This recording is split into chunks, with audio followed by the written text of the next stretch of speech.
Hi, this is Randy Randall of No Age and host of the podcast Hyphenate with Randy Randall. I want to welcome our newest sponsor of the show, DistroKid. DistroKid helps musicians get their music on all the major streaming platforms, and artists keep 100% of their royalties. Hyphenate listeners get 30% off at distrokid.com/VIP/hyphenate. Again, that's distrokid.com/VIP/HYPHENATE. Go get your music streaming everywhere now. 5 weeks later, I'm working on something, and out of the corner of my eye, I see that piece, and the colors work really good with the thing that I'm working on, and then I take it back down. And it just teaches me also that, like, not to worry about the end. Like, just be present to like what you're doing and see what you can do. And I think when you're not worried, you're more in a flow state.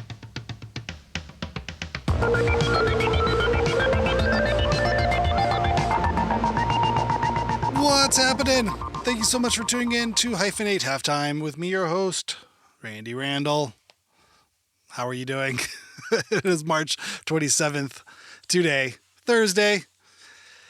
We are deep in the depths of the spring break boogie here. We're having fun, tooling around, keeping the kids at home, going on little mini adventures, having fun, enjoying some warm weather here in Southern California.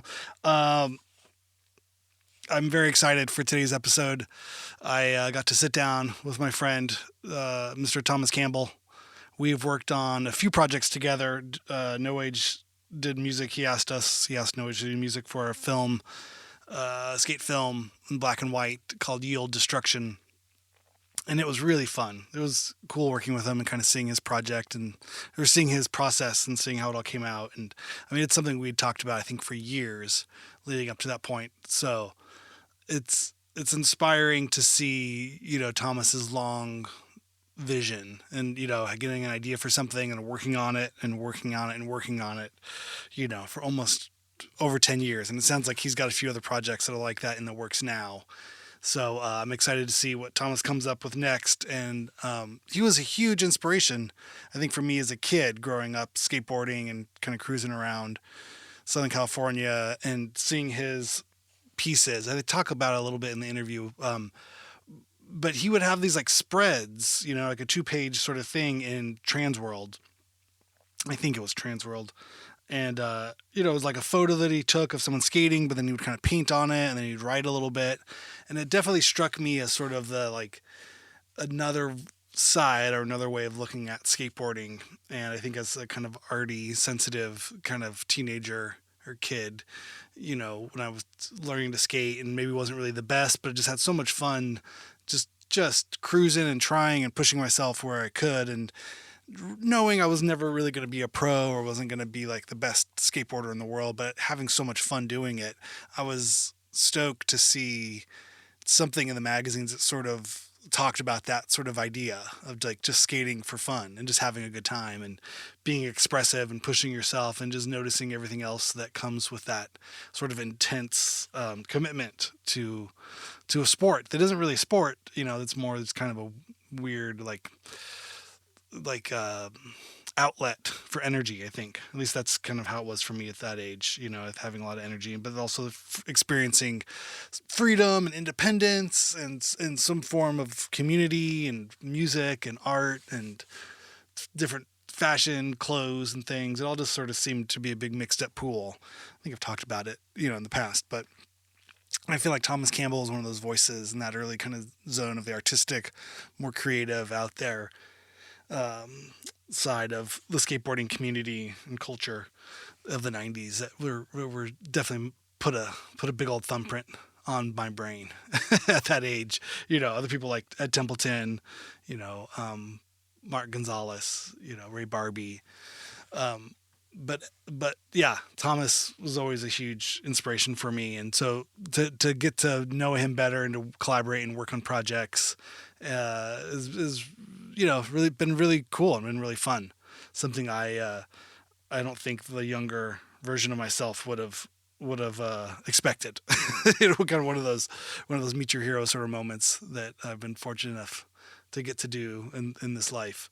So yeah, I'd been wanting to have Thomas on for a little while, and I you know, I'm glad we got to get it together. We got our time together. We sat down and did it.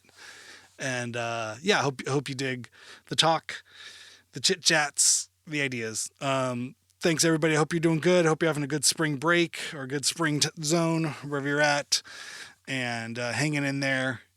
You know, resistance and expression and community and grassroots stuff is super important. So gather your tribe, gather your people. I mean, tribe's not the right word. What am I talking about? You know, your friends, your community, and just be there for each other and have solidarity, and keep your heads up, and we'll figure out some way through this all. But I don't get lost in the darkness. Don't get pulled down into any kind of like triggering day-to-day just pummeling of bad news. Try to keep your eyes on the small prizes and the little lights and the little things of within your personal scope of control, and just live in that and enjoy that, and be a force for love and positivity and healing, you know, where you can, and don't get suckered into just arguing with dummies online. How's that sound? Does that work for today? That'll be good for today. I'll do that for today. All right. Thank you, Thomas, for coming in, and thank you everybody for listening. I'll see you on the other side.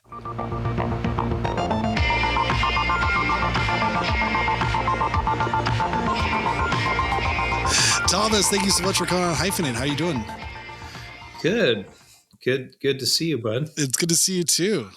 Yeah, how's everything going? Are you staying dry and warm where you are? Well, actually, I just got back from a needed little hiatus down in the southern part of Baja. Oh, it's beautiful. And kind of crept out into the desert with a few friends, and rode some waves, and just need that unplug, like, pretty often. Actually, try to do that like at least once or twice a year to get down to Baja. It's kind of my little sacred place. Oh man, that's awesome. Yeah, my folks had a place in Mazatlan for a bunch of years. That was my dad's favorite surf spot. He was either San Onofre, Old Man's, or he liked this point off of Mazatlan. He'd always go to. That was just kind of just across from the tip of Baja on the mainland side. Yeah, what was the point called? I think they call it Cannons. It was right there was a old fort that was sort of right there, just okay, before the downtown zone. But yeah, we got to spend a bunch of time there. I spent time there as a kid, you know, kind of being dragged around. My parents always made the joke that that's where I was made. I think I was conceived in Mexico. Nice. Yeah, Hecho in Mexico, they would call me. And yeah, but yeah, we spent a lot of time there. But yeah, that's beautiful. It's a beautiful part of the world. I like the what the sculpture you have back there too. That's one of the kind of the spirit creatures. My mom has a whole bunch of those. That kind of comes from that area. Oh wait, this one's not straight. My Neil blender is not straight. Oh no! Okay. Oh, your feet. No, the one over your left shoulder. That's the one I'm talking about. Not the pink one. The spirit, but next to the cactus, the little frog. Okay, friend, yes. So that's Matt Linus. Oh, okay. Let's see. Let's see it. Picture. There is a there's a tradition. Have you seen those in Mexico? The kind of the traditional like sort of spirit animal things. It's all done with like little pointillism paint, like real like detailed, bright neon paint. Dots. And they come apart. It's almost modular in ways where like they're made out of wood, and you can kind of like put the different like antlers or wings or different. Oh yeah. I know those ones. Yeah. I'll give a shout out. So Matt Linus, Jeff Canham, Cody Hudson, Neil Blender. I like this. It's easy to point right here. That's like a little purse I got in Morocco a long time ago. Beautiful. Christopher Owens' new record. Awesome. Looking good. There you go. Who's that? It's Bobby Hutchins and wait, yeah, Bobby Hutchins. Awesome. Yeah. So yeah, let's start at the top. Where were you? Where do you come from? How did this all get started? How did the whole Thomas Campbell affair get kicked off in this world? Um, you know what? I was raised in Dana Point, and in a period, I feel like it was pretty interesting, and probably my need to like escape to like Baja with nothing is probably based around where I grew up because it was pretty rural. There was like you could go out of my back, out of the tract housing development I lived in, and you could walk from Dana Point all the way to Irvine through the hills without like just going over like Crown Valley Parkway and Laguna Canyon Road. Like Was Irvine even there? Had that even been established by that point? That there was was there was some stuff there, but like it was just like they're just. And then when I was like 13, all the land movers came in, and by the time I was like 18, it was like a whole nother world and quite actually pretty like depressing, like someone died, you know, because and this is relatable to that period, but I always felt like then like the 90210 culture came in. I was gonna say it sort of turned into the Beverly Hills of you know, South Orange County, North San Diego County in a way, right? It's like Or something, yeah, something became lifestyles of the rich and famous, and the it harbor and the yachts and the thing. Yeah, yeah, it didn't feel right, and then I left. Hmm. Probably when I was about 19, I moved to Santa Cruz, and then I've lived here on and off since then, or in this area, and then, but whatever. I lived all kinds of. I lived in Hawaii. I lived in New York City, and quite a bit of time in like Europe and Morocco. But that Dana Point sort of kickoff point, no pun intended, is is definitely interesting. I mean, that's a big slow mushy wave there too. Right. That's where my dad would always take us. That was the starter beach, the state beach on the south of the harbor. At Boneyard. Yeah, it was. I think that's what it was. Yeah, it was a pretty soft wave. Right, right and left, right next to the jetty. Yes. Yeah, Boneyard. That's where all children learn how to surf. That was we spent a lot of time there. Whenever friends would say, I want to learn to surf, we'd always end up there and just watch people just slam into these big soft pillow waves, like we kind of peel out. Nobody really made it past that. Good wave though. He liked it. Yeah, we'd go there even on non-learning days. It was definitely it was there, and mostly Sano. But that was always I didn't understand at the time how even back then it was hard to get into, or you had to we were always it was dark when we peeled in there. It was rarely do we ever got to San Onofre when there was light. When the sun was out, we was always there super early. Dude, I like it. Your dad was on it. So many more. I mean, I would get scooped up as a kid, put in the back of the RV or the back of the truck, and then wake up at the beach. That was most of my, from like birth till about 7 years old. I spent just waking up at like, what beach is this? What's going on? And then come back on Monday sunburned and full of sand.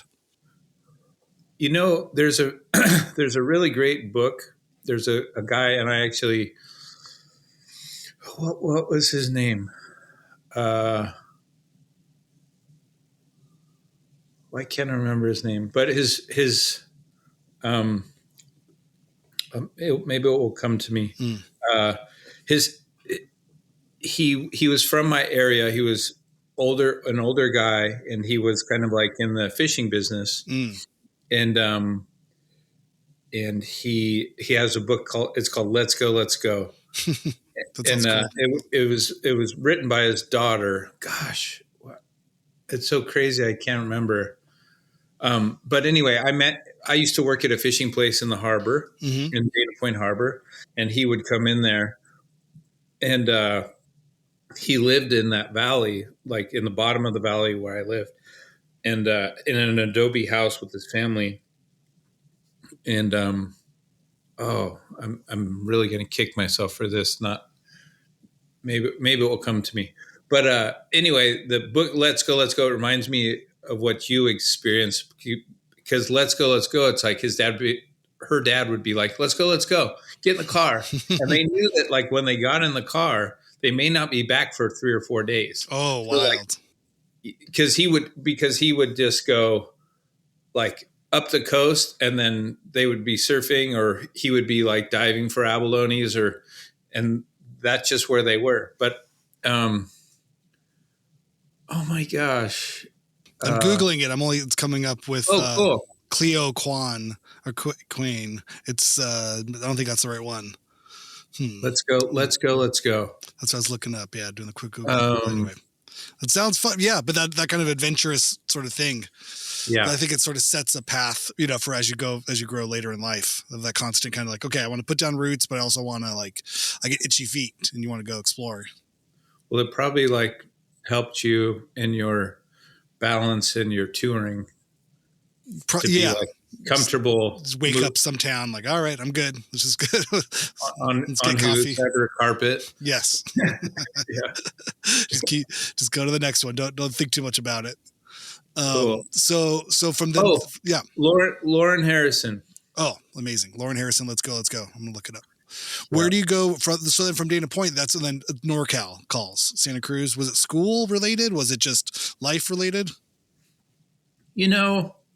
No, it was, I went to junior college for a few years and took art classes and probably surfed too much and skated too much. And I didn't do bad actually, but I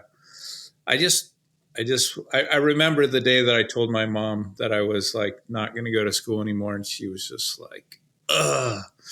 And really? And then and honestly, because of that kind of death of the culture of where I grew up, I just yearned for a place that was different and like mellower and like more grounded. And I just found out that like, that up here was just more like that. And it was a little more weirder and counterculture and more hippies and, whatever. The more all the different to me, the better. And so I liked it, and I moved up here, and I had this is funny because my friend Steve Keenan,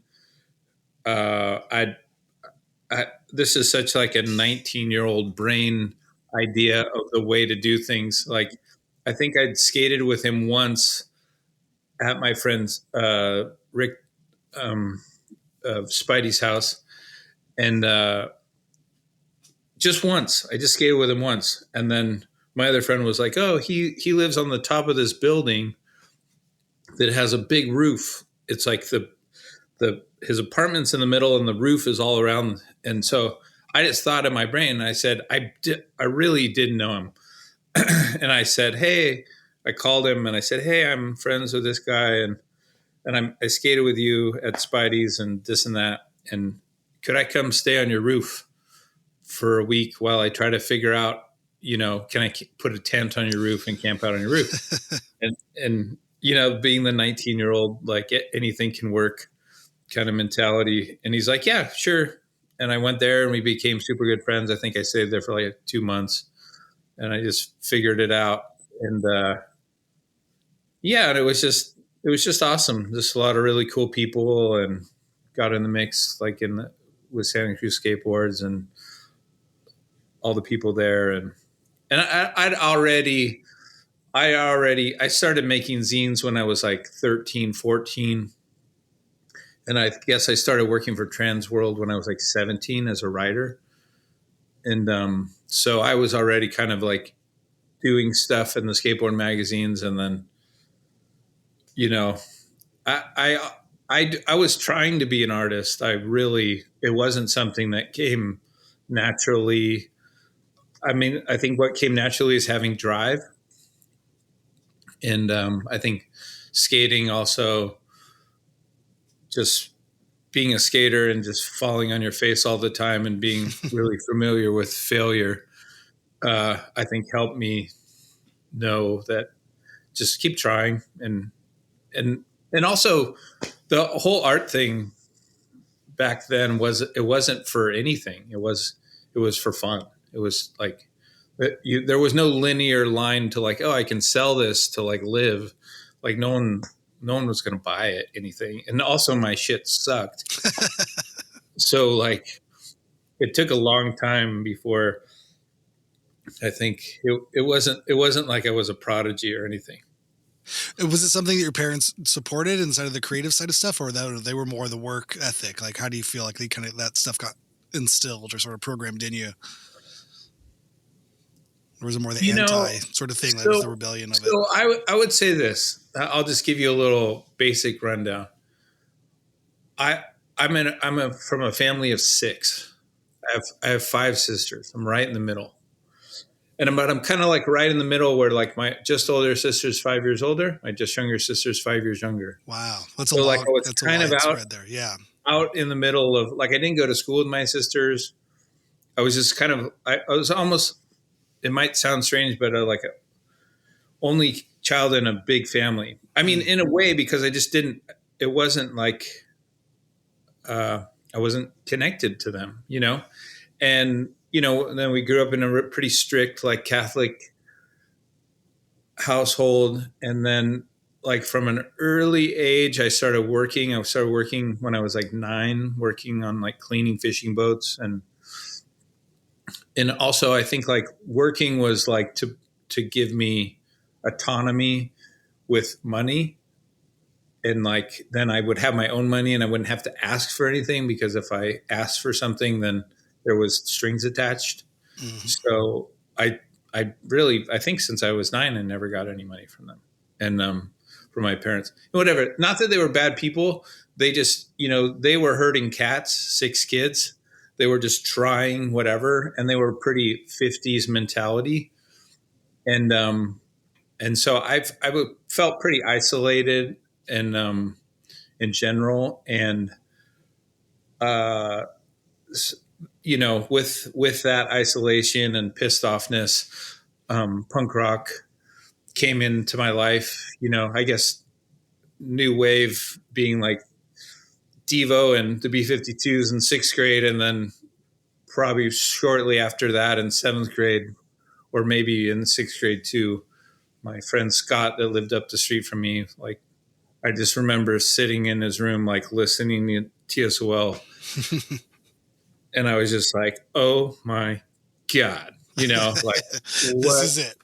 Yeah, it was just so good. And then I was off to the races, and then skateboarding, you know, probably started skateboarding when I was like 5. So like, just like that community and being part of that, and was kind of where I found my family, and, you know, basically. Yeah. So kind of building your own family outside of that family sort of unit, and reimagining what felt like home, or what your preferred home sort of scenario would be. Or just duct taping it together, you know, right. Like, you know, like the child just doing whatever, you know, like in whatever, like my sisters are cool, and my parents did their best. And, you know, they were just like, I mean, basically, I mean, my room, I could send you a picture of my room, but my room was like fully, like ceilings, walls, like crazy covered, like with posters, music posters. And like, I'm sure they were, you know, like whatever, Bauhaus and the Damned and Sex Pistols. And, you know, they were just like, what the fuck is going on up there in that room? You know, and then like I worked all those years at the fishing place, and I swear to God, I spent almost all the money on records. Like I had like, and that's right when the CD came in, and then there was like vinyl was super cheap. So like me and my friends were just on the hunt.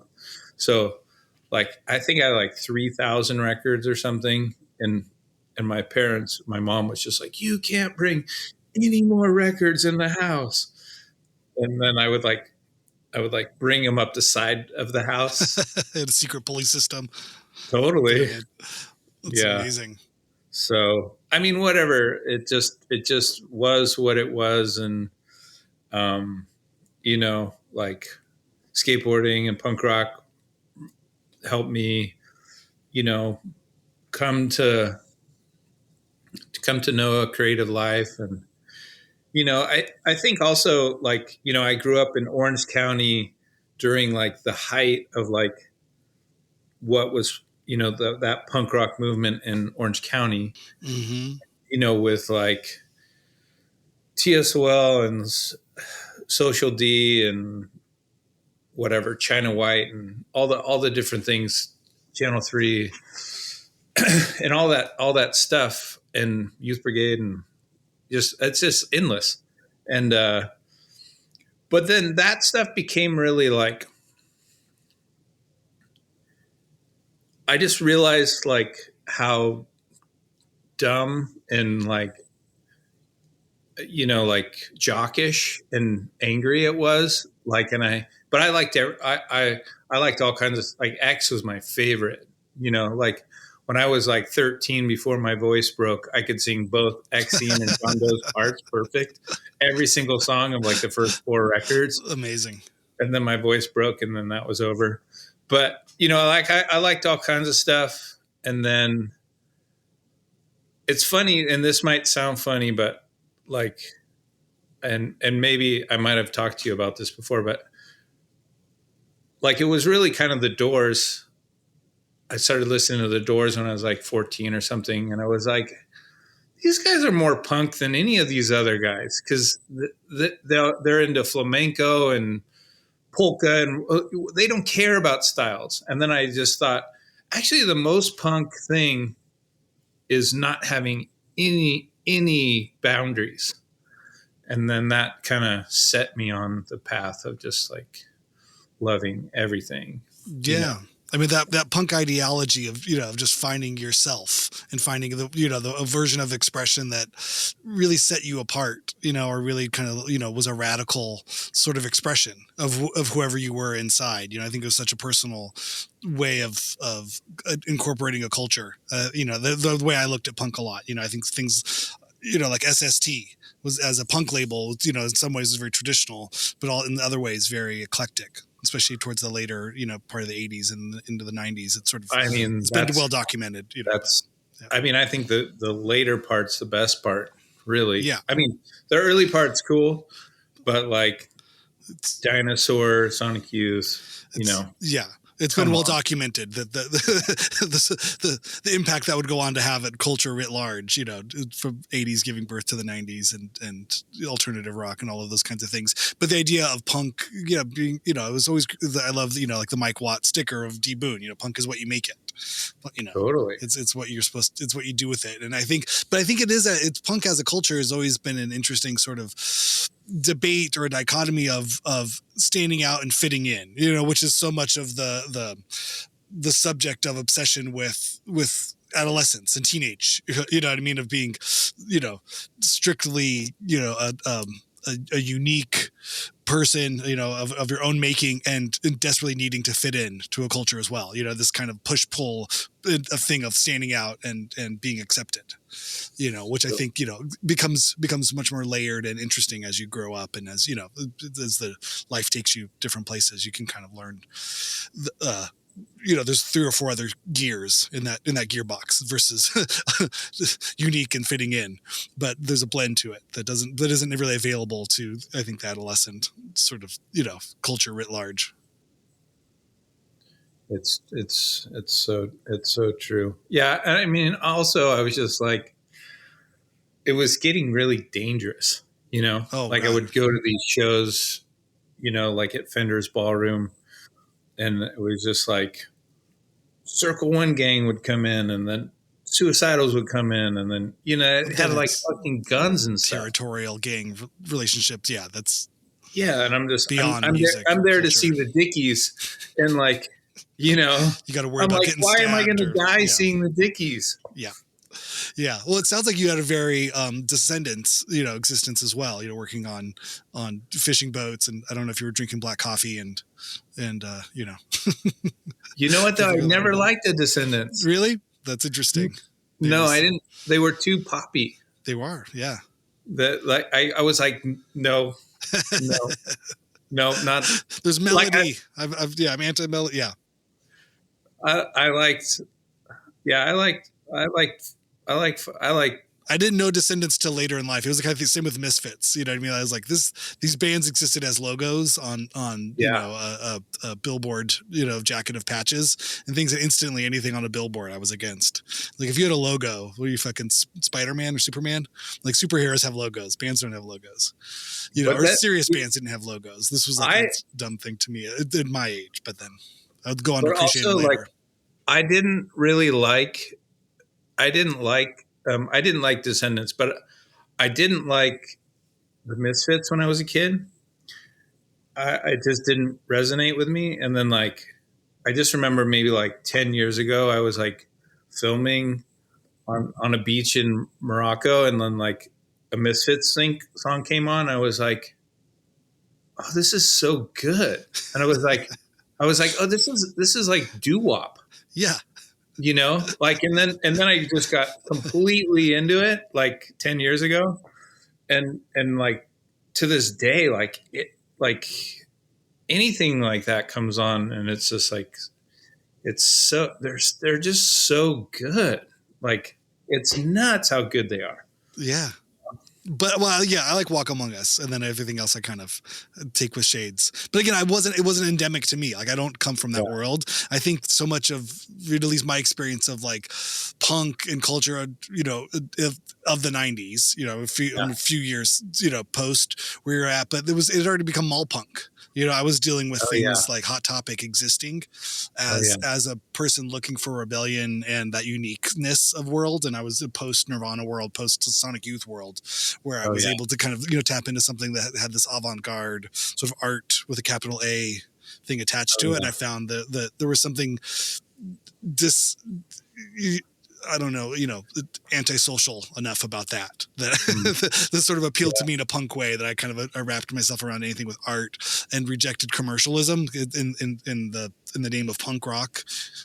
And then, you know, then I would have to patch that together later in life, you know, into my 20s, and understand some of these pillars of punk, like, oh, okay, that's what they're doing. But by the time I was exposed to them, they had become such a mall staple, or even growing up in Southern California, it's like the kids on the football team had Misfits t-shirts on, you know, which again is like, oh, that's unheard of. That would never happen. You know, that's not in a John Hughes movie, but but again, this is the 90s, you know, of Southern California. It was very different.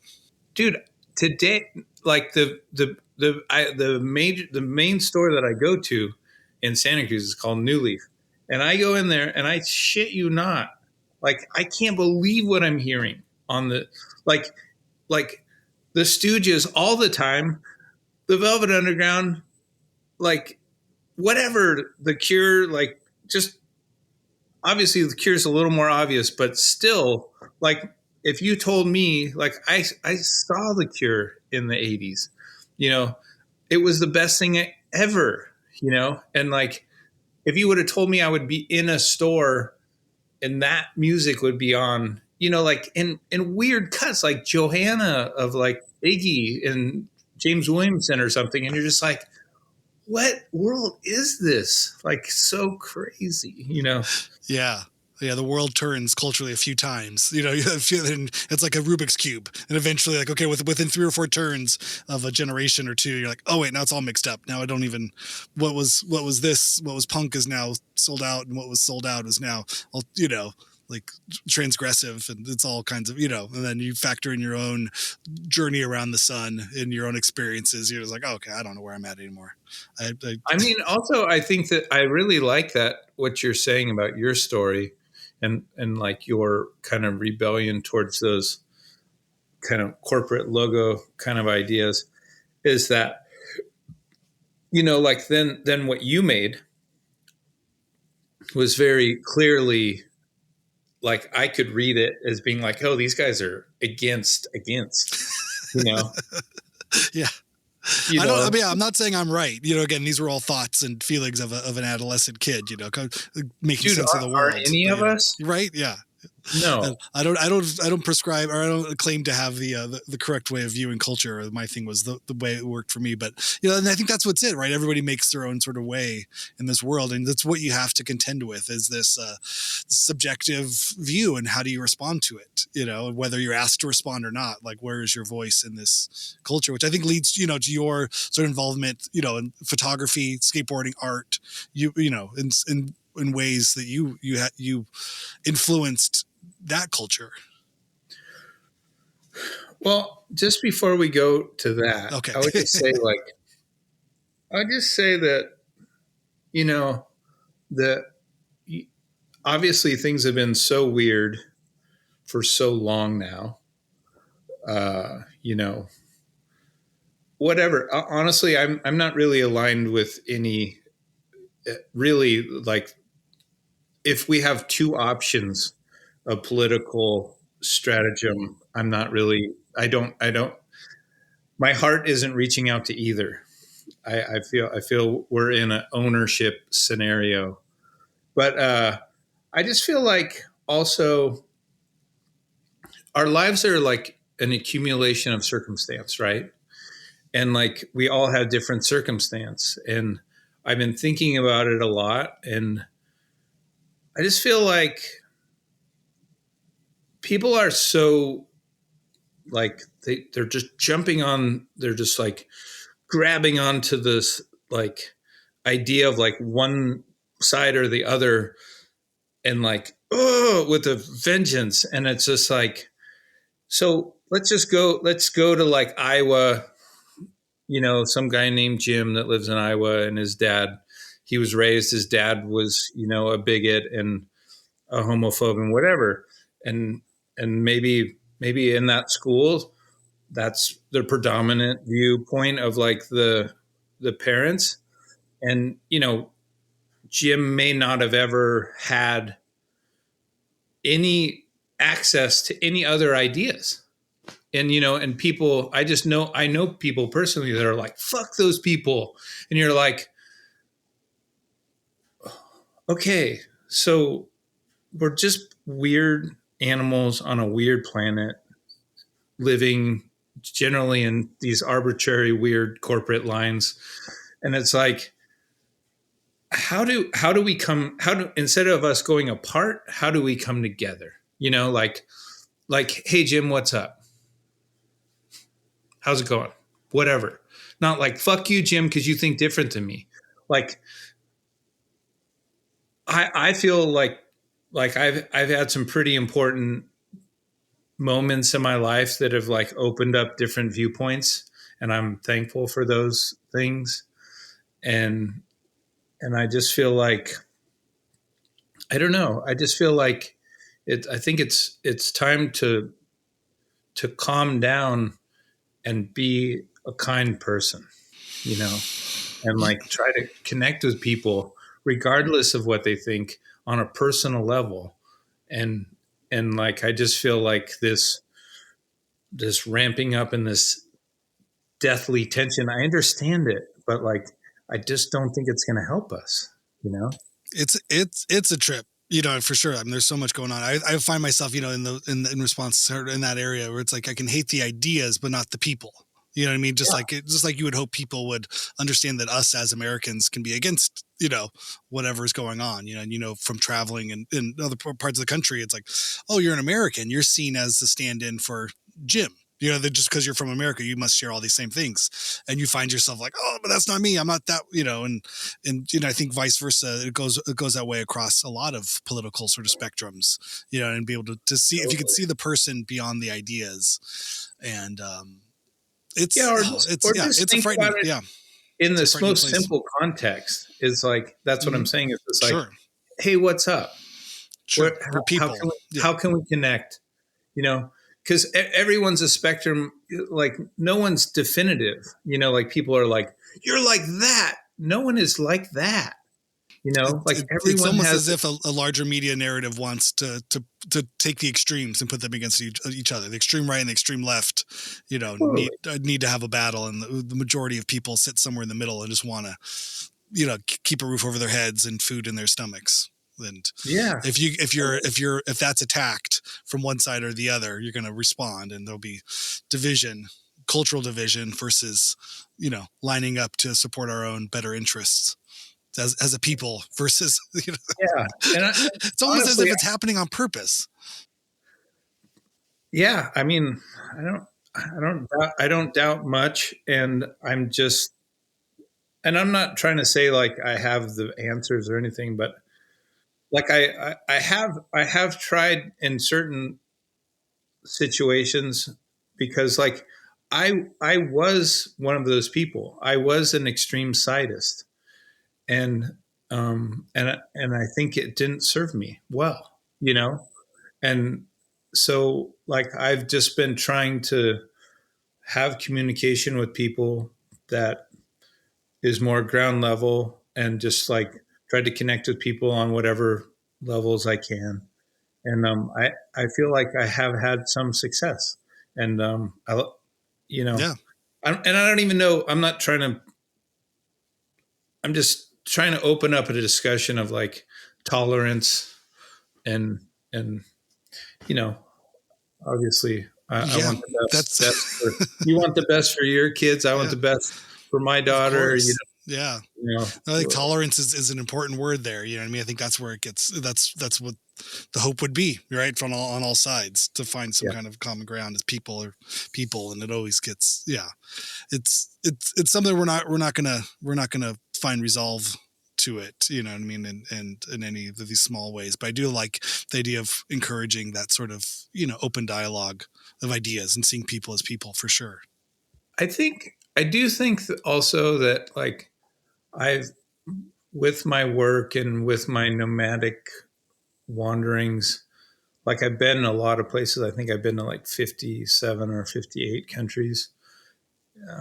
And I just see how different people live on different levels. And like the idea that like America or the US is the best place in the world, Ooh, that's a that's just that's a long shot. absolutely not true. And Yeah. like, it has its benefits, but like, I maybe a few years ago, I was in Mexico, down in southern part of Mexico, and I was on a surf trip with my friends Alex and Derek, and and when we went to this one beach, and there was about 13 or 14 guys, older Mexican guys, or younger to older, a pretty interesting range, and their job was to go get oysters.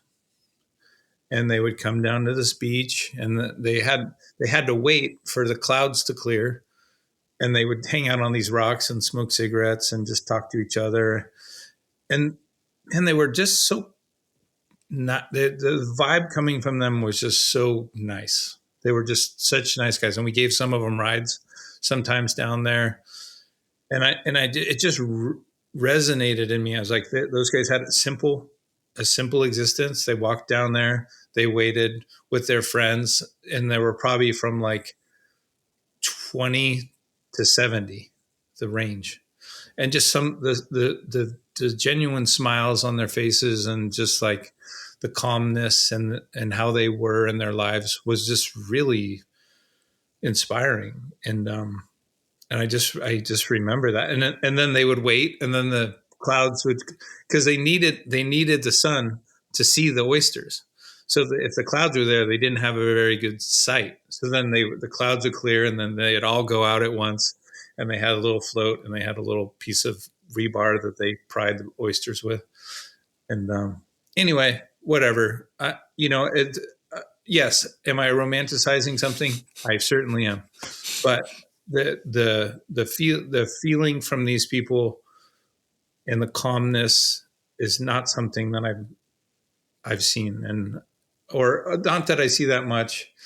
And then from going all over the world, people live in different ways, and I think that other people value time with each other, and different qualities of life that I've learned from.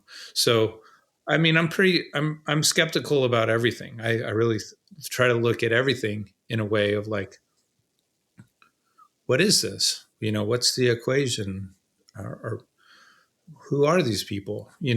Whether, you know, I mean, also in the end of the day, in our country, and people don't know this or don't want to know this, but like the the same people pay for Trump and Biden to run.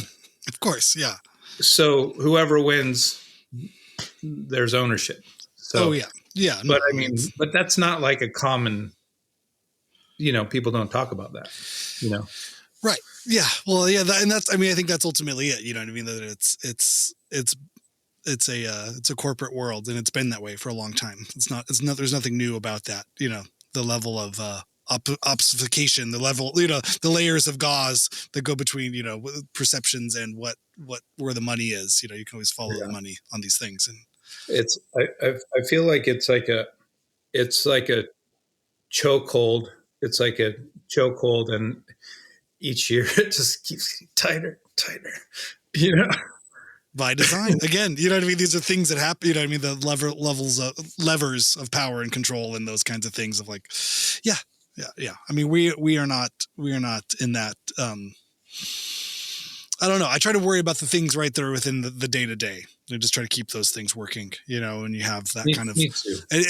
and I feel it's a privilege to get to do that. That I just try to keep it simple and keep it around myself. I think I'm fortunate enough I can do that. And so I try not to get so bogged down because it's depressing. I think that first administration really felt like I was like triggered I was being ping ponged around, reading the headlines like, oh no, he said this, he said that, he said this, he does this, he does that. And this is what I'm trying to do my best to be informed, yet not just yanked around like a dog on a chain, and then barking when they tell me to bark and not doing. There's just a lot of this. It's motion sickness, and again, all by design and on purpose. And I'm trying to keep it going, tell the stories that I want to hear. Be the force in the world that I feel works for me at this time. Again, it's a privilege to choose to have the choice to do that. But as long as I have that, I'm going to keep exercising it. Like here's the energy, here's the vibe, here's the place and the stories and the ideas I want to get out. Right. And then right on, Randy. You know what I mean? And then you just kind of have to, the bigger picture, the long view of it will come out at some point. But we're the bugs in the jar right now. So that's for sure. I try to keep that perspective with it, and I'm the same. I'm just. I mean, really, my main thing is like I have a really awesome 8-year-old daughter, and what a gift!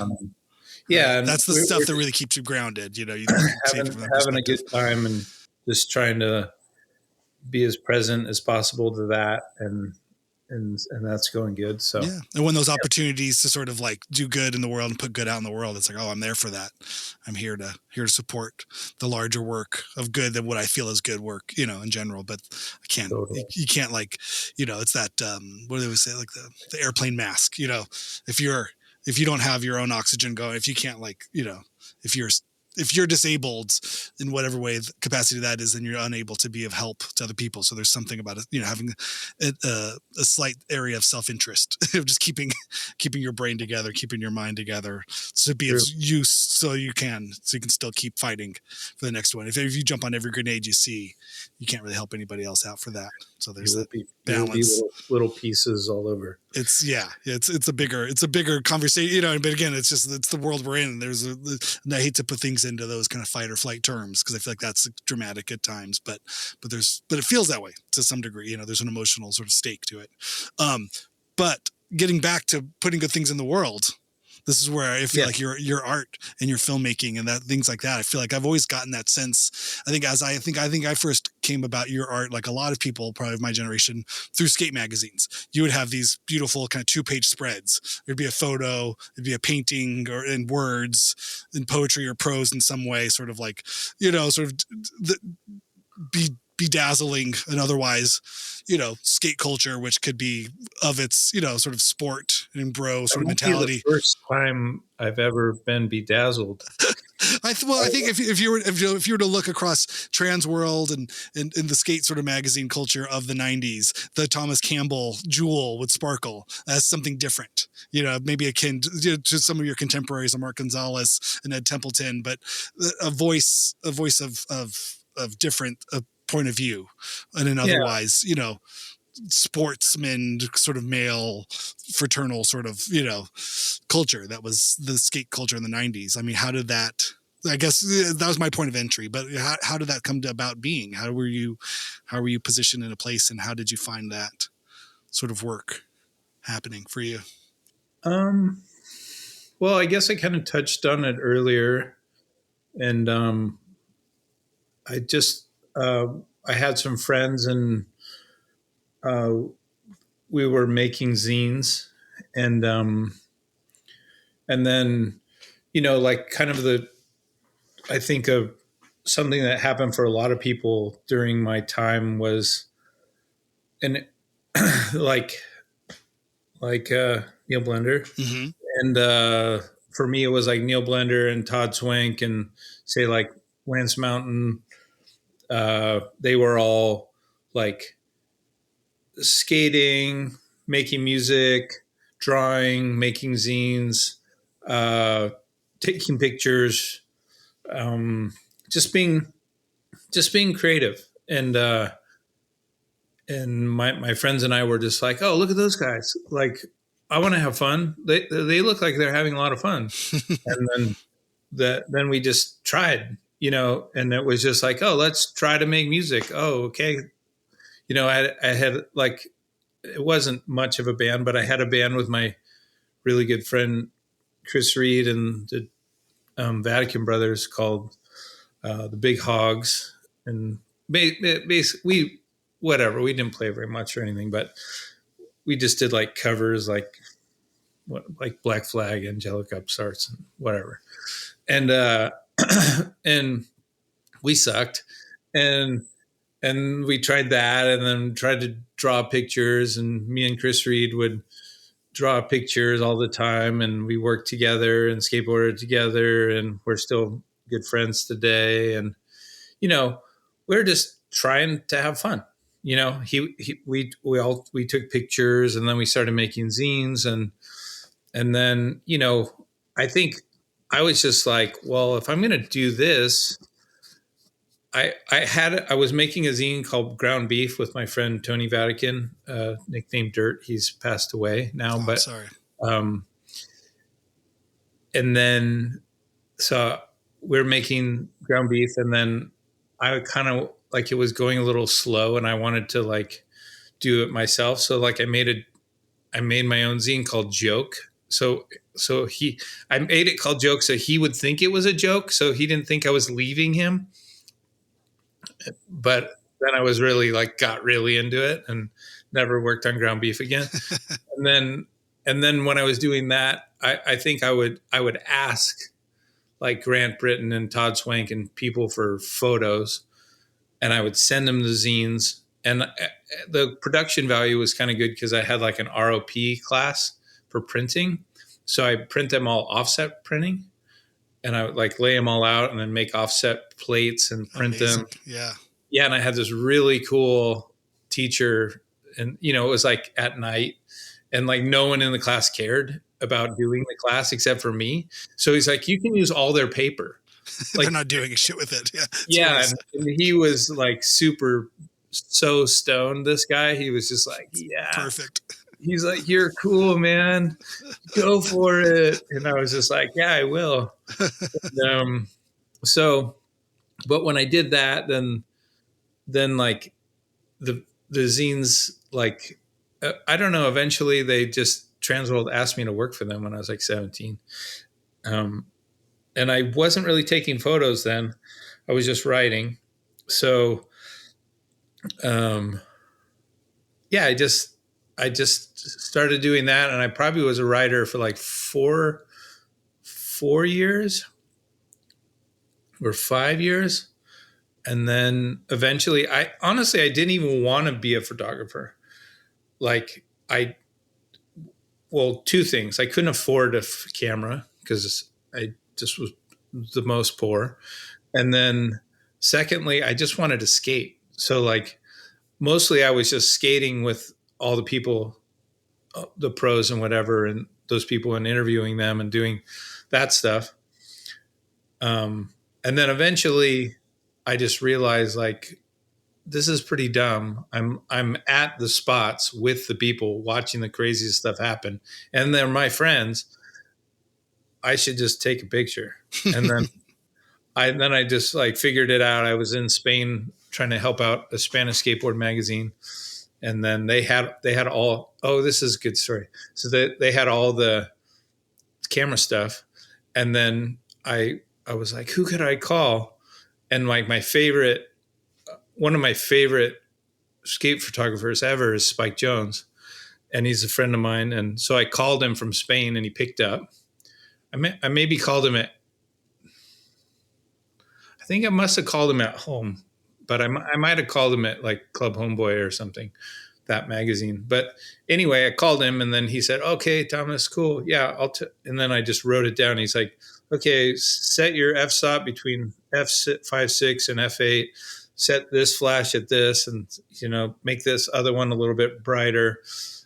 And but honestly, basically that day I went and shot more or less professional pictures. And then from taking those pictures with that guy's camera, I got paid, and then I bought my own camera. And then and then more or less since then, I was never as destitute as I was before that, because I was very poor before that.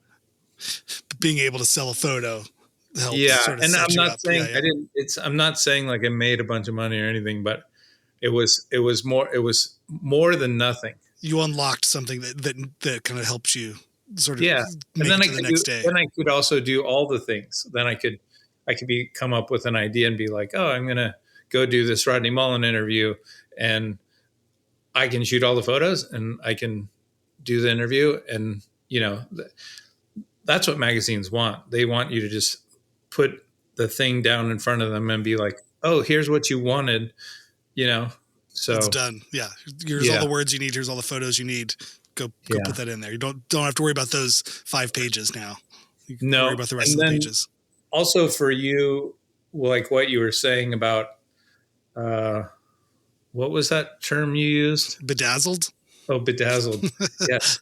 I just think about, you know, as a kid looking through a magazine, like your pages would stand out, I guess, you know. And I think it's true, because like I always just wanted it to be like, I was always inspired by like the most arty side of skating, you know, like I was like, fuck the jocks.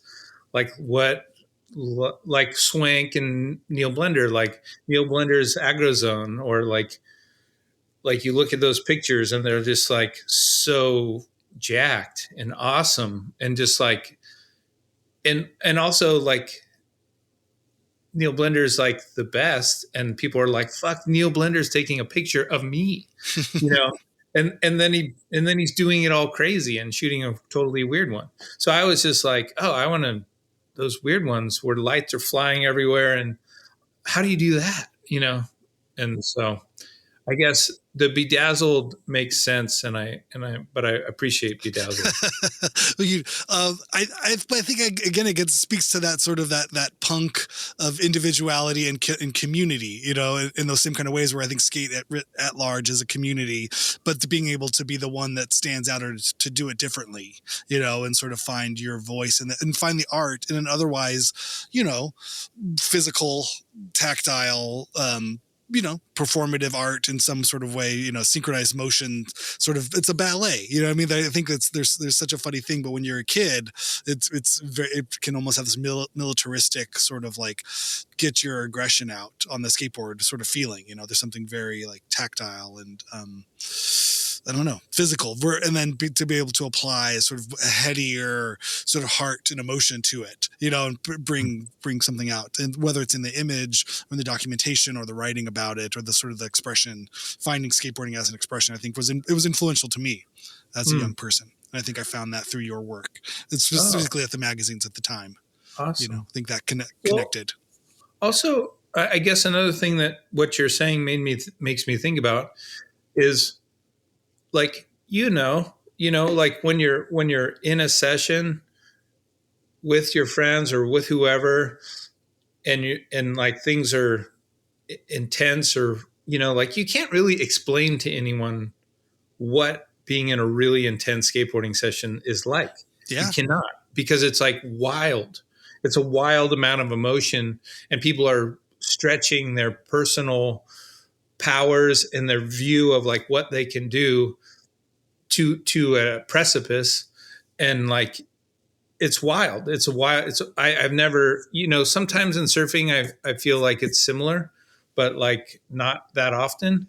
But in skating, so it is like that. So I also feel like those crazy images, like we're trying to make things really moody, is like an attempt to try to express the dimension of what the reality is. Instead of it being really perfect, that doesn't, to me, that's too clean. Like it doesn't have that dimension for you to have your own interpretation of the emotion. So, Yeah. Yeah. but I think that that's what you're saying is what I was thinking. I was like, let's make some weird shit. No, because I think that skate, sort of sessions, the vibe of it, and I'm sure it changes over years or at different levels where people are at. I think growing up it was with your goofball friends on a curb is one thing. You know what I mean? There's something that's so Yeah. fun about that, and then you'll see people start to peel away or start to excel, or go the other way. Start to kook out and kind of pile out in ways too, where there's an interesting kind of like community sort of, not a hierarchy, but evolution of a community that you kind of, and then you'll get absorbed into another crew, or the people will peel away and go to different crews or find things, and who's taking it seriously and who's sort of like, let it go. But to be there and with it, and as people really start to excel at it, or even if you take your goofball crew and go to a bigger spot, wherever you see other people and other crews out there, and you're like, whoa, okay, this is how this has to happen. This is how this goes down. Everyone starts to, you can see the guys who are really focused and who are going to get this trick. And then you see somebody who's taking a photo of you, like, oh, this is how this happens. This is the thing that I've witnessed. Now I'm seeing it, for yourself. And you kind of want, and you have to size your own self up. Like, well, where's my skill level at? What do I need to work on? Where am I doing? How bad do I suck? How bad can I, or how far can I push this? And you start to sort of, and I think, especially as, I can only speak to it as a young man, growing up in the 90s, that there was a lot of this kind of like, there was a machismo to it as well. And like, you don't want to like, so you don't want to like look stupid in front of people. But then there was a fun sort of part of it too. Like, I don't know, we're just going to try stuff, and everybody's bailing, and you find that acceptance and grow within the, your own skill set of how to do that in ways until you don't, whatever, it all kind of like comes out in the wash eventually. But there's a fun sort of thing that if you haven't been there, you don't really know how to express. You think people are just going first try all these things, or you're up to a spot and it's like Or just an or organic just thing. feeling, just the feeling, the tension, just like, especially like definitely on the highest levels. And also, I mean, crazy thing about it is like, and it may be changing, but like for a long time, like, dude, everyone was like fucked up. Oh, Like, right. like just everyone was like drinking, smoking weed, like, and then doing like the craziest stuff. And I mean, and I'm just like, and it's almost like, you know, uh, self-medicating to be able to get in the mind frame to like do these things. And it was like say, even like when I was making Yod, like there was like, I was shocked a lot of times. I was just like, wow, these dudes are wilding out and handling biz at the same time. It's like, what a wild concept, right? Yeah.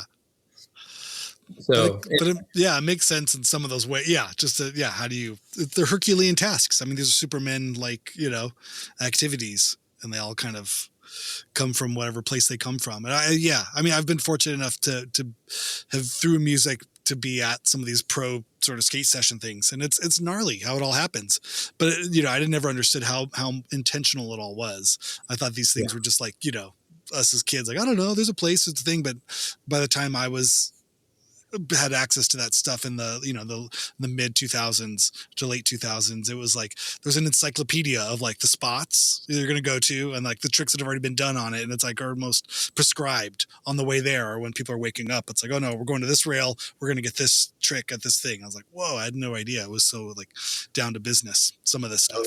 Oh yeah, I was shocked by that well, too. It's serious business. Yeah, like you're not fucking around. That's not fucking around. It's not the curve. These are paid professionals, you know what I mean?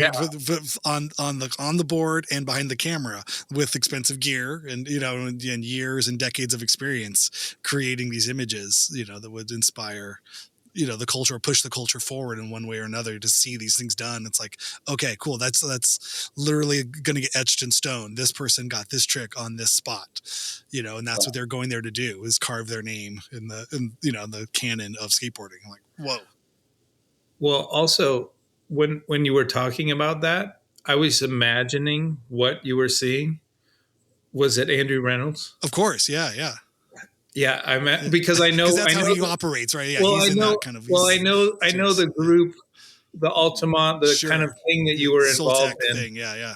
And then I was imagining who it was, and I was imagining you and the person. Yeah, Tiba and Miner and Andrew and and that crew of stuff. You're like, whoa, this is gnarly. Yeah. These guys are for real. But it made sense because that was some intense skating going on. Yeah, I mean those are like the three best, or three of the absolute top people. Yeah, so maybe not all sessions were like that, but like Andrew had that way of kind of, and even the crew that the team that he had sort of lined up, and sort of took his lead on how to do things. It was intense. Oh my God. No, I'll never forget being in France at Bercy and seeing him do the big backside 180 off of that huge set, and just being there and seeing it. It's like, whoa. And then going back the next day because he shifted his back foot. He landed it 3 times. I think there was 3 lands, and then the last one was the one. But then, watching him and Atiba review or Minor review the footage, and he does just a little like shifty on the back foot after he lands. He shifted it, and it didn't count for him. So to go back the next day and watch him land it over the bolts, just fully catch it high as could be, knees up to his shoulders, spin it, bring it down, like all in one motion. It was like, Jesus Christ. Well, he seems to have a real kind of like ADD. Oh, for sure.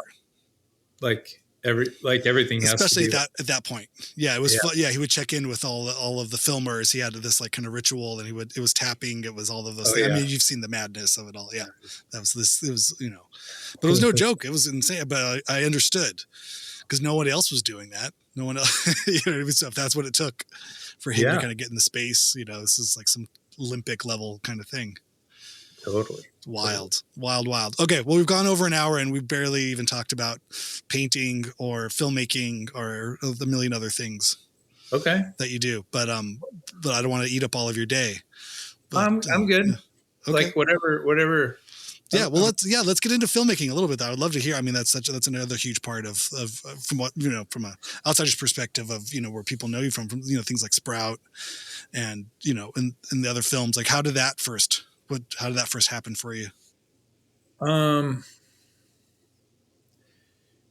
think that working in skateboarding and then shooting photos and getting comfortable with light, understanding how light works, and then understanding how different types of lenses and framing work from using still cameras. Then I moved in. It's weird because I never really was interested in video. So almost all of my movies that I've ever made are all on 16 millimeter. And I think the first kind of movie that I made when I was living in New York City. I made for Supreme, and that was called A Love Supreme, and it was in like 1996. And the first day that I started filming that was the first day that I ever really used a 16 millimeter camera, and I borrowed it from Cheryl Dunn, and I just tried. I don't think they liked it. I think they thought there was two guys kissing in it, and they were like homophobic or something. It's out there; you can see it. It's on their website, but I'm not saying all of them. I'm saying maybe there was a person that thought that, but and whatever. I wouldn't care if there was two guys kissing in it either, but there wasn't. Well, it's not like that company went on to do anything else, so there's no reason to worry about whatever happened to them. But that was the first thing that I made, and then, I just liked it. I just like telling stories that way, and it's just been to this day what I've been doing. It's part of my practice, and like I've always got some film project going, and I really like to kind of go slower than faster. And like right now, I just finished a new surf film. It's taken me like 10 years. I didn't want it to take 10 years, but I had a kid in those last 10 years, which it was the only kid I ever had. So I didn't know how to quantify what that was going to be like. And then also just trying to be a good dad. And then within the time frame of that, I had the skateboard movie, Ye Olde Destruction, which we had a great time doing the music with. Yeah. Yep. Randy and Dean made the music for an original soundtrack. And I had to like throw that in front of the surf movie because I knew if I didn't do that, I would never get it done. And then I got it done, and then I continued. And so that's done. Now I'm just trying to find out where that's going to live, whether it be on a streaming service or I'm in the thick of it right now, trying to figure out but I'm really excited about it. And I think actually I learned quite a bit making Ye Olde Destruction. And then I kind of rolled that into the new movie, and the new one is quite like trippy and psychedelic, and kind of maybe speaks to like our dimensional selves. And the response from people that I've shown it is pretty strong, and it's much different than anything that I made.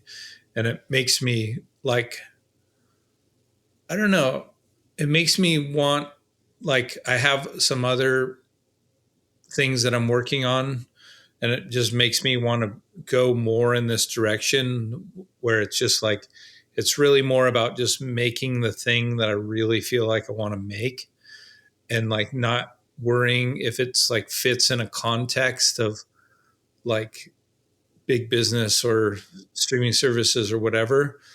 And like, not because I really don't want to talk about people about being creative in terms of the project, or get permission, or like have to make compromises in that sort of way. Yeah, I don't. Sure.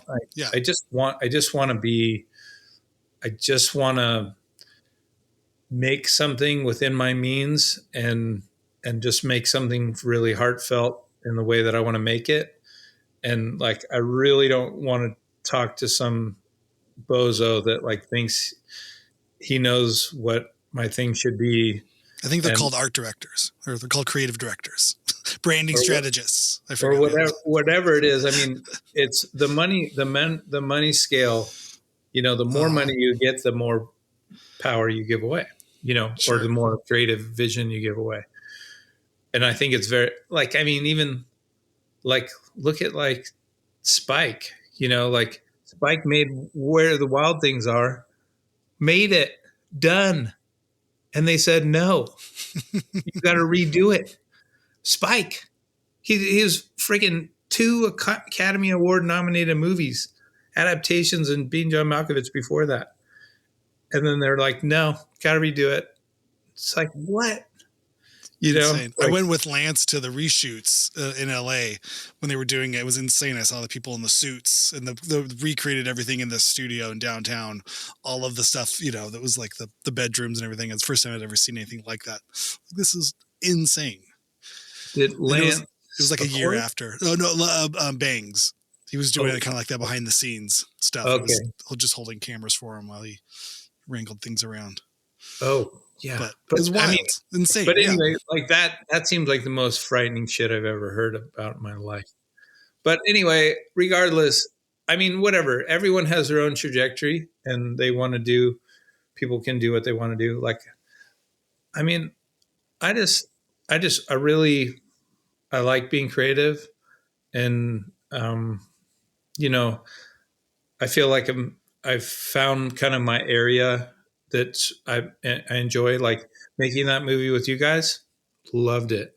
Yeah. Like, like, was that for money? No. Like, did it have like a really cool community impact all around everywhere? Yeah, it's awesome. Like, and I don't know, like, I think just everything's fine.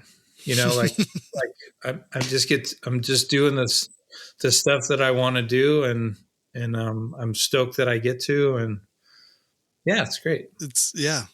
Well, yeah, I think in the theme of the show, the hyphenate, idea, I think you were absolutely in that flow of doing everything or doing many things and kind of wearing many hats. And I have to imagine your art, one medium or one project or one feel kind of impacts or blurs or bumps up against the other things as well. I mean, just before we wrap it all up, like, in making a film, while you're making it, are you inspired to paint or sculpt, or vice versa? Like you get so into one thing and then the pendulum swings to the other. Like now I never want to pick up a camera for the next 10 years and I only want to get my hands dirty and only want to be covered in paint and tape and threads, or vice versa. Or how do you feel those things weave together, or do they all exist simultaneous in your mind?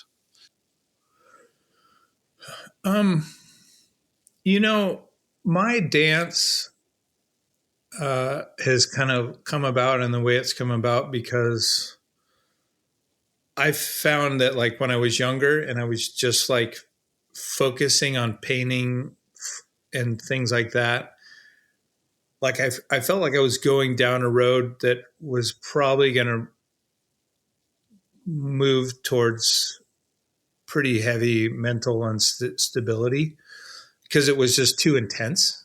And and I just found that like if I moved from medium to medium, making movies, painting, taking photos, working on ceramics or bronze or whatever, just like moving around, like each thing kind of influenced each other, but it would be more of a balance. And I just really also, like, probably could have been a much better painter, but I really just want to enjoy my days, and I want to be like a decent dad and just like try to be a decent person. And and I'm just trying to find my balance, with whatever facilities I have. um, but I would say this: I have in my practice of art making, I do stuff with like sewing things together and making kind of quilts out of like paper and different materials. And within that, I also realized that actually, when I fuck up on those, they always get better. Like, or I'll be working on something and then I'm like, oh, this doesn't work, and then I might cut off the part that doesn't work and like stick it up on the wall and then keep going. And then like 5 weeks later, I'm working on something and out of the corner of my eye, I see that piece and the colors work really good with the thing that I'm working on. And then I take it back down. And it just teaches me also that like not to worry about the end. Like just be present to like what you're doing and see what you can do. And I think when you're not worried, you're more in a flow state. So, and that's really impacted everything, especially movie making. I think that sewing has really influenced the movie making, because when you see my new movie, it's real tripped out, and like I didn't know what I was doing, and I really tried all this weird stuff and finally figured it out. But like I didn't get frustrated. I was like, this sucks, this sucks, this sucks. Oh, that's not bad. Okay, let's build on that not so bad, like. And then, but it taught me, just like, don't worry about it, just keep trying. And it's funny sometimes because people will look at the movie and they're like, well, you should try this, and I'm like, I tried that. Or you Yeah. should do this, and I did that. Like I literally did everything I could possibly. If I could think about it, I would try it. And so anyway, it's fun. It's great. It's great. Yeah. Awesome, Thomas. Well, thank you so much for coming on, making the time. Where do you like people to follow you? How if people want to know more about you and the books and the films, the art, how do you I like people guess to find you? the two things is just my Instagram at Thomas Campbell Art dash art, and then I have like a little kind of publishing company that kind of my movies are go under too, is called Yeah Arts, and that has an Instagram too and a website. But yeah. Amazing. But anyway, thanks. Thanks for caring about what I do, Randy. And, also just, I mean, I know I've told you a lot of times, but it means a lot to me that we got to work on Yield Destruction together. And Oh man. thanks for being patient with me, because I'm sure you had no idea. You're like, what the fuck is this guy doing? Why does he want such fucked up music? Oh no, but I never question that. That's a good, that's the sweet spot. No, no, it was so much fun working on it. It's I had never really seen how something like that came together, and seeing your sort of dedication to it was totally inspiring. oh, cool. So, Well, yeah. anyways, it was. I look back fondly, and I'm very thankful. So Yeah, man, for sure. The same. I love doing all the live stuff too. That was so fun how that kind of grew. I had so much fun playing with Johnny and Ray doing dude, the live performances. how was that last one, dude? It's insane. Dude, So much fun. when I'm like, Johnny, it should be fucked. And the look on everyone's face when I said that, telling Johnny it should be fucked. Oh my God. It was so much fun. I mean, yeah, I love those moments of musically when I don't know who's making what sound. I think the three of us, it's the sounds are being made, but I can't tell. Am I doing that? Is that coming from the Ray or from the drums or from or from John? It just was all like the kind of moment of like, I don't know, but I'm just going to kind of stay in this flow state and just kind of keep riding the wave. It's not about what I'm doing or what they're doing. It's just the overall sound is happening, and that's one of those like rare creative pieces of gold. You just get you don't get it all the time, and when it happens, you just hold on to it and cherish it. So that was super fun. So good. Yeah, man. Cool. Awesome. All right, man. Well, thanks so much. I appreciate it. All right. Awesome. Thank you, Thomas, so much for coming in. It was great getting to talk and chat and go over all kinds of great things. Everybody go to thomascampbell-art.com. If you Google Thomas Campbell, Campbell, Thomas Campbell-art.com. There you can see his works. You can buy stuff in the shop. Also follow him on the Instagram, Thomas Campbell Art, no dash in the Instagram. But yeah, give him a follow. Follow along all of the crazy fun adventures and join the world of the Thomas Campbell Art freak out, colorful surf skate adventure. Thank you so much, Thomas. It was great getting to chat. Hopefully I'll see you soon. And yeah, everybody else out there, be well, have fun, have a good weekend, stay safe in your spring break-in. Let me know what you're up to. You can find me I'm on the Instagram at Randy S. Randall. There we go. And then, or some people like to say at Randy's Randall. And you can also email us here at the show, me and Aaron, and we'll talk about you on our halftime show on Mondays. You can write in at hyphenate halftime at gmail.com. Let me know what you think. Send in your band, your links to things. I want to hear what your band sounds like. I want to see your art. Send stuff. Let's make it happen. I'm stoked. All right. Have a good weekend. Bye.